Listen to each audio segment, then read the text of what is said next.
Do you have anxiety? Today we're actually going to talk about the singer Justin Bieber and how he received from a certain mental health professional a technique called Haymaning. And I'm going to actually tell you why this technique, the way he prescribed this, is not only bad for your mental health, it's going to keep you having anxiety over time. So we're going to watch the video now. Feel off. I think that day I was just a little off. You know, Justin and I developed a routine that when he feels stressed, that he can use a technique called Haymaning that I was trained in. And Haymaning is a psychosensory technique that actually raises the feel-good chemicals in your brain on demand. It's basically like a self-soothing thing. Everybody kind of has their own version. Here's the problem. She already said it. It's a self-soothing thing. And the therapist said, oh, whenever he's stressed, he's doing it. The problem here is the intention behind using the technique. When you are using anything, a technique, anything to get rid of a feeling or to get relief from a feeling, paradoxically, you're hurting your mental health. Let me explain you why. When the anxiety comes up in Justin's body, and he's like, no, I need to get rid of this. No, okay, let me do this Haymaning to get rid of this. The brain's language is behavior. So the brain is like, oh, you love fixing anxiety? Because I see with your behavior that you are trying to get rid of this anxiety with this Haymaning technique. You're trying to get rid of this anxiety. You're doing something. You're engaging with this anxiety. This must be your favorite hobby. I'm your best friend, the brain. For you to continue doing the thing that makes you happy, which is what you spend your time on, which is in this moment fixing anxiety, I need to give you more anxiety. Think of it like this. Think of a house and you have too many chairs in the house. And you're like, I have too many chairs in the house. I need to get rid of these chairs. So you take chairs, you throw them out the window, you throw them out in the yard, and the brain looks at this and is like, oh, you love throwing out chairs? You love getting rid of chairs? That's your favorite hobby? Because I watch your behavior, and it seems like you love throwing chairs. But soon you're running out of chairs. I'm your best friend, the brain. I'm gonna get you chairs. Let me go to IKEA, build some chairs. Let me bring the chairs from the yard back into the house. And you're like, what the fuck? Brain, why did you bring the chairs back? The brain doesn't understand you saying that. The brain only understands what you spent your time and energy on. That's the only thing you want to know in mental health. The biggest thing you want to know in mental, not the only thing, but the biggest thing in mental health you want to know. Your brain cares about what you spent your time and energy on. So the brain is like, oh, you love these chairs, you love throwing chairs? Here, let me give you more chairs. Now substitute chairs with anxiety or intrusive thoughts or any depression or anger. You trying to get rid of this, the brain's like, oh, you love handling this. You love playing with anxiety. You love playing with jealousy. You love playing with depression. I know it's paradoxically, but this is how the brain works. So the problem here with this therapist, him telling you this, is that they make the measure of success to get rid of an emotion, which will always lead to more mental health problems. What you want to make is the measure of success continually doing the valued actions that support your life, mindfully. Look at what I said earlier. The brain only cares about what you spent your time and energy on. If you focus on doing valued actions and you're still spending time and energy inside of your head, oh, do I still have the feelings? You're still not doing the right technique to get out of this. Because you still make the measure of success the emotions. You cannot trick the brain. You cannot say, oh yeah, I'm doing the actions, but do I still have the emotions? If you have this reaction to the anxiety, you continuously build the cycle of anxiety. But if you do the valued actions, the anxiety comes up, you accept anxiety is there, and you continuously train yourself to spend time outside of your head, you are showing your brain you don't care about this pattern anymore. You don't care about the anxiety anymore. You're actually making it inactive. So this is why you want to spend time outside of your head on the valued actions. Now the problem is the reaction Justin here has, and everybody else is bought into it. Like if you look, his wife is so well-meaning. Like she's so sweet. She's just like, I want to help you. But what she does is, we know this from behavioral therapy, is called reassurance. you trying to, even you, not only he tries to fix his feelings, she tries to help him fix his feelings, which is causing more of an addiction to fixed feelings, and the brain just brings more and more of those feelings. And you think you do something good with this Hayman technique to get rid of feelings. In reality, you continue the cycle. She's so sweet. I've seen this season. She keeps trying to support, but they're getting the wrong information from this guy. So the problem is the reaction Justin has to the anxiety. His reaction is like, no, no, no, no, and I need to protect myself from it. This shows the brain that must be more danger, and the brain will give you more of the anxiety to protect you from the danger. Because the brain's like, why would you avoid living your life if it's not dangerous? And the brain doesn't have tentacles, it doesn't have arms to protect you, to hold you back, but it has emotions, thoughts, and bodily sensations. So the brain knows if it gives you more anxiety, Justin stays in his bed, he avoids things, and he plays more with anxiety. So I'm gonna continue playing this now, but I want to tell you before, the paradox is the reaction he wants to actually have is like, yes, I love this, give me more anxiety, this is great. I have more, that's fine, I have all the anxiety, which is acceptance. Because you're accepting all the anxiety that's coming up in the moment. It's not actually asking for more anxiety, it's more of an acceptance, but being like, yes, I can have this, I love this, give me more, give me more, give me more. It's actually not asking more, it's basically just, oh, I can have this, and I'm moving forward on the valued actions. Version of havening without even knowing it. It's like when you're a little kid and you suck your thumb to soothe yourself. When you're starting to feel really stressed out or just to keep yourself calm. It's almost like, I think when you're like... You see his reaction? His reaction to the anxiety is literally like this. It's like, no, no, no, don't hurt me, don't hurt me, don't hurt me, right?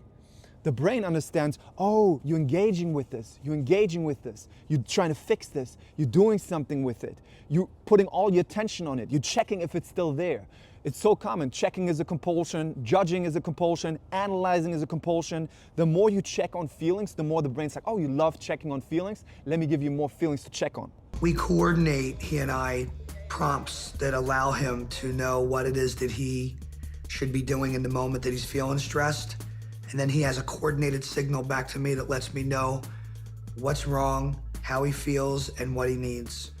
What's wrong, how I feel, what's wrong with this feeling, oh, what's wrong with this feeling? Or Justin's like, okay, I tell you what's wrong with this feeling, or I constantly check on the feeling, or I constantly check on the feeling. Oh, the brain's like, oh, you love checking on these feelings? That's your favorite hobby? Let me give you more of these feelings. Think of it, it's making it active or inactive, active and inactive. What are you making active? What are you making inactive? What are you making active with your attention? What are you making inactive by not putting attention on it? It's funny because your body has a natural intelligence that if you leave it alone and you're okay with those uncomfortable feelings, it balances out over time and you build emotional fitness. The key to his mental health now is to create a structured, organized, predictable environment around. Predictable. I hate that he says predictable because that says, oh, we're avoiding uncertainty. It's so dangerous. We need to avoid uncertainty. Actually, what he needs to do is, I can have this uncertainty and move forward. Now, when he talks about, there's a gray area here because he talks about, oh, we need to have a structured environment. I wouldn't so much call it structured. I would call what's useful and what does he want to grow. His business, his relationships, but also his relaxation. It's based on valued actions, but not building a structure to protect, because it teaches the brain, oh, this must be all dangerous, and he freaks out more. This doesn't make sense. This guy is not giving him good advice. And he probably got paid maybe millions. I think right now what it is just to keep him mentally healthy and happy is creating a schedule that's not too overwhelming for him before. A schedule, and I want to go back to the schedule, it's good to proactively set a schedule that's based on growing valued actions. But what you don't want to do, and this is the whole theme of this video, the intention, right? You don't want to create a schedule to protect yourself from feelings, because this teaches the brain it's still all dangerous and let me give you more of those feelings. So it is the intention that's important. When we would put a tour together, we would put the tour together while doing award shows and promo shows and radio shows and interviews, and then fly to New York to do Jimmy Fallon, fly back in, do rehearsal, shoot a music video, all within the same amount of time. This schedule just needs to be a little easier on him, not overwhelm him with 17 jobs in a day. And this makes sense, to not overwhelm someone, because you can overwhelm someone with too much to do, But usually people burn out, not so much that they have too much to do, in a sense, because I'm sure he also had some off days. But the problem was that he spent so much time inside of his head, checking feelings, checking thoughts, checking being scared of the anxiety. You can put an extra layer on stress. There was a great study, 50 people, 2 groups. The first group of 50 people were taught in a classroom how bad stress was for them. You get burnout, you get anxiety, etc. They got taught how bad stress is for them, how it affects their physical health, etc. 50 people were taken out of the room. Another 50 people were put into that room, and that group was taught how good stress was for them. Don't you remember physical fitness? You put stress on your body, resistance, it grows. You build emotional fitness through also going through emotional stress. They would tell all these examples why stress is good for them. Afterwards, both groups were put through stressors, physical and mental stressors. After those groups were put through those physical and mental stress tests, the vitals were taken of them. The first group that was taught, damn, anxiety is bad for you, stress is bad for you, etc., had really bad vitals, right? They were not doing good. The second group that was put in, the vitals were taken, had only positive vitals, physical and mental. So it was actually the reaction to the stressor, and even Donald Trump said this in an interview once, the people who are really successful know how to handle stress. And you can handle stress with a positive, oh, I can have stress, I'm okay with stress. That doesn't mean, again, read the gray line in between, which is, yeah, you can totally overwork yourself. But most people, they're like, oh no, I don't want to have a dysfunctional nervous system, I'm scared. And they put a layer of resistance on the stress, and that causes them burnout. And that's what I expect Justin here, because the whole story here is around, no, we need to protect ourselves from this. So he has a reaction of, oh, I'm scared of this. There's always gonna be good days and bad days. If you work a 9-to-5 job or if you're Justin, it doesn't really matter who you are. Everybody's gonna have days where they wake up and they feel crappy and they don't feel like pushing through it that day. Exactly, she says it. We are humans. We're supposed to have all the emotions. The problem, the mental health problem comes when you make emotions wrong. Then you show the brain you're engaging with it and you create excessive emotions. But it's part of life. I can say confidently that I know he's the most excited for this chapter. Mark Freeman gives the best description of good mental health. Good mental health is not the presence or absence of certain emotions and thoughts. Good mental health is the ability to have any emotions and thoughts and moving forward in the direction of what you want to grow, what you want to spend your time on in life. This is my biggest goal for my clients. I help people to live their life. The paradox is in mental health, people are like, oh, we need to fix this, we need to use this. They focus everything on fixing, on trying to fix a broken thing, on trying to repair. This is causing more problems. In the song Changes, it actually talks about how some days we want to push further and some days we feel like doing nothing. And that often comes with when you feel like doing nothing and you avoid doing the things that support you and you react to the feeling of not feeling like doing something, the brain will give you more feelings of not feeling like doing something. So you want to practice not feeling like going to the gym or not feeling like building your business and showing your brain that you trust yourself by doing it anyway.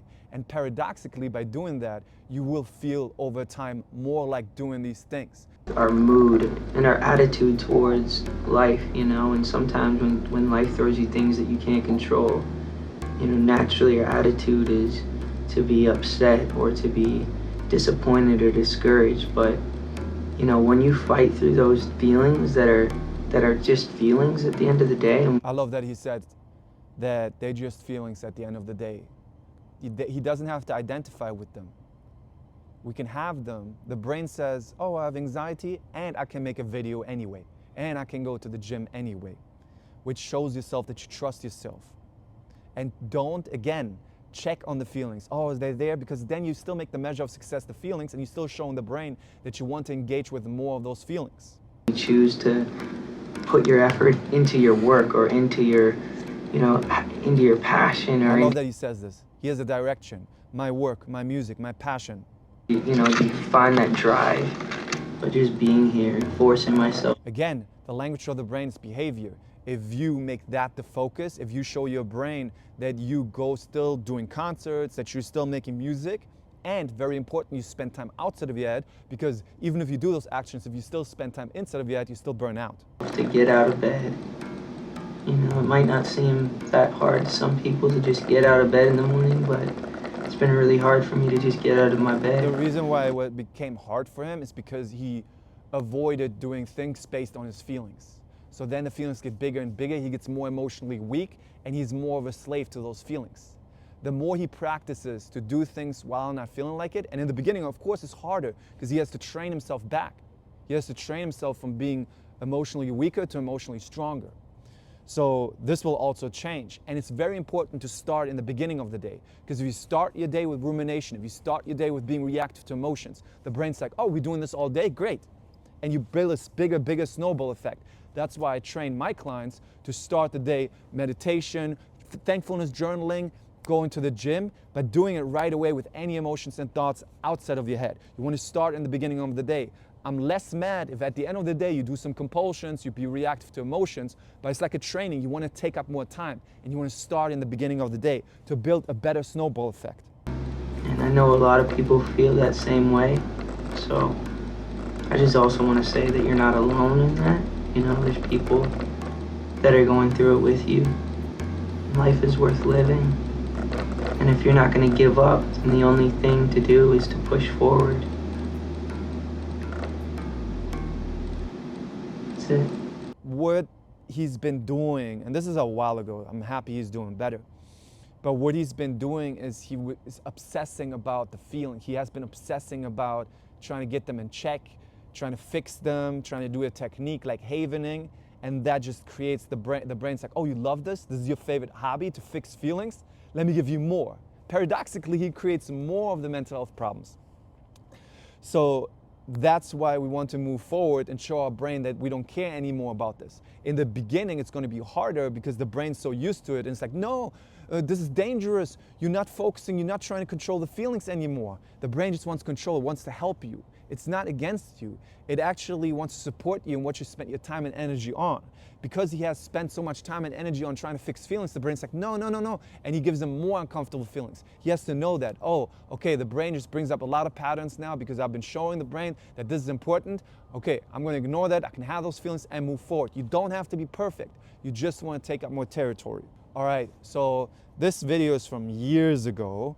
I think he's doing so much better, Justin, and I'm glad he's moving forward, making music, amazing music. I think he's a really sweet person also. I think he's Christian, he believes in God, he believes in values, he's believing in treating people well. So I'm so happy for him. I just wanted to make this video for people to understand that if you have the intention with whatever technique you do in it, even if with meditation, to fix feelings, you're gonna have more problems. But if you make the measure of success the valued actions and say, I can have any feelings or thoughts and spend mindfully outside of your head, you're gonna be golden. If you guys wanna learn more about how to improve your mental health, how to improve your relationships, I have a school community. I actually have 3 school communities, one free one. I'll put it in the description. As you can see, there's people already requesting. It's over 2,000 people, and I make exclusive videos in there as well. I also have a meditation school where I teach people in the Stars Oasis, the emotional fitness meditation, where you practically learn how to have all the emotions and thoughts. Practically, I guide you through it on the life calls. And then for the people who really want to make bigger changes, I have Stars Personal Coaching, which is my group coaching community. A lot of people cannot afford my one-on-one coaching. My one-on-one coaching to work with me is $4,000 for 2 months, $6,000 for 3 months, and $10,000 for 6 months. If you cannot afford it, totally fine, because you can do group coaching for $499 a month. And if you have any questions about any topics, you can put them in the YouTube comments and I can make videos for you guys out of them. Love you guys. Peace.